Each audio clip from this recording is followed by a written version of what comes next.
ప్రధానంగా ఈరోజు గౌరవ ఉప ముఖ్యమంత్రి గారు సిరాజుద్దీన్ గారికి అదేవిధంగా నికాస్ జరీన్కి ప్రభుత్వ పరంగా ఒక ప్రోత్సాహం ఇస్తూ వారికి ప్రభుత్వ రంగంలో ఉద్యోగాలు కల్పిస్తూ మరి ముఖ్యమంత్రి గారు ఇప్పుడే చెప్పారు వారికి స్తోమత లేకపోయినా కొన్ని ఎగ్జామ్షన్స్ ఇచ్చి వారికి ప్రోత్సహించాలన్న ఉద్దేశంతో చెప్పినందుకు ముఖ్యమంత్రి గారికి అదేవిధంగా ఉప ముఖ్యమంత్రి గారు ధన్యవాదాలు తెలియజేసుకుంటూ క్రీడాకారుల అధ్యక్ష ప్రధానంగా మన రాష్ట్రంలో చాలామంది ఆర్థిక స్తోమత లేక వారికి నైపుణ్యత కలిగి ఉన్నప్పటికీ కూడా వారికి సరైనటువంటి ప్రోత్సాహం లేక చాలామంది డ్రాప్ అవుట్స్ అయిపోయి వారు చేరుకోవాలన్నటువంటి గమ్యానికి చేరలేనటువంటి పరిస్థితి చాలా ఉంది.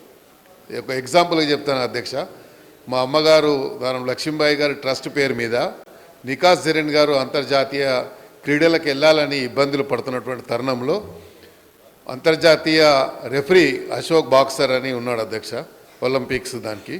వారు నికాస్ జరీన్ గారి తండ్రిని నా ఇంటికి తీసుకొని వచ్చి ఈమెకు ప్రోత్సహించాలి అని అడిగినప్పుడు మా అమ్మగారి ట్రస్ట్ ద్వారా వారికి ఆర్థిక సాయం చేసి వారిని పంపించడం జరిగింది అధ్యక్ష.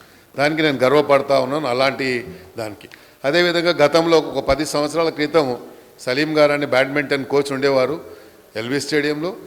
అప్పుడు ఉన్నటువంటి జ్వాలా గుత్తా గారికి అదేవిధంగా శృతి అని ఒక అమ్మాయి, ఆ అమ్మాయి యొక్క ఫాదర్ ఇన్కమ్ ట్యాక్స్ ఆఫీసర్గా ఇక్కడ మన రాష్ట్రంలో ఉండే, ఆ అమ్మాయికి కూడా ప్రోత్సహించి అప్పుడు సింగపూర్కి పోవాలంటే ఆ రోజుల్లో మా అమ్మగారి ట్రస్ట్ ద్వారా కూడా స్పాన్సర్ చేయడం జరిగింది అధ్యక్ష.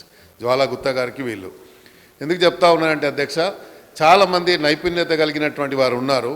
కొన్ని స్టేడియంస్ ఎలా అయిపోయినాయంటే ప్రత్యేకంగా మన హైదరాబాద్లో ఉన్నటువంటి రాజీవ్ గాంధీ అంతర్జాతీయ క్రికెట్ స్టేడియంలో ఒక మొనోపలి అయిపోయింది అధ్యక్ష. అక్కడ మొత్తం ఒక సంస్థ వాళ్ళు అందరూ కూడా దాన్ని ఇచ్చేసి అక్కడ హెచ్సిఏలోనే ఆడేవారినే ఎంకరేజ్ చేస్తూ ఈ క్రికెట్కు వివిధ సంఘాలు ఏర్పాటు చేసుకోవడం జరిగింది హైదరాబాద్లో. ప్రధానంగా చాలా సంఘాలు సెల్ఫ్ వాడికి క్రికెట్ ఏందో తెలియదు, బౌలింగ్ తెలియదు, బ్యాటింగ్ తెలియదు, శిల్పులు తెలియదు, ఏది తెలియదు, అలాంటి వాడు కూడా వారి సొంతగా ఒక అకాడమీని ఏర్పాటు చేసుకొని ఆడేవారిని సెలెక్ట్ చేసే విధంగా ప్రెజర్స్ తీసుకొచ్చి నైపుణ్యం లేని వారు కూడా ఈరోజు సిరాజ్ కూడా నా నియోజకవర్గం గతంలో ఆసిఫ్ నగర్ నియోజకవర్గం ఉండే, నేను వాళ్ళ ఫాదర్ని అతన్ని కూడా చాలా బాగా గుర్తుపడతాను. నేను I use to represent Asif Nagar అధ్యక్ష గతంలో అక్కడ అని తెలుసు సిరాజుద్దీన్ గారు. సో ఇలాంటి చాలా ఇష్యూస్ ఉన్నాయి అధ్యక్ష. కాబట్టి ముఖ్యమంత్రి గారు ఇప్పుడు పెద్ద మనసు చేసుకొని 300 కోట్లు ఇస్తున్నామని చెప్పారు. స్టేడియంస్ కూడా కట్టాలని చెప్పారు, 300-350 కోట్లు.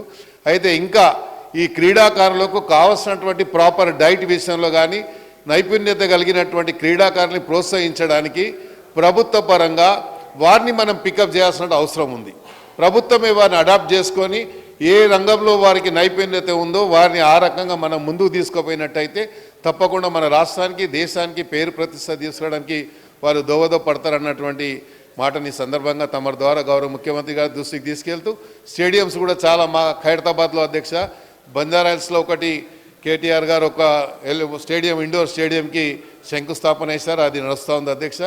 ఖైరతాబాద్లో అప్పుడు మాజీ కార్పొరేటర్ కృష్ణ యాదవ్ గారు వారు వేసి 3 కోట్ల రూపాయలతో అది ఉంది, అది అక్కడే ఉంది. కాబట్టి దానికి ఇలాంటి అవిటికి మేము ముఖ్యమంత్రి గారికి స్వయంగా చెప్పుకుంటాము.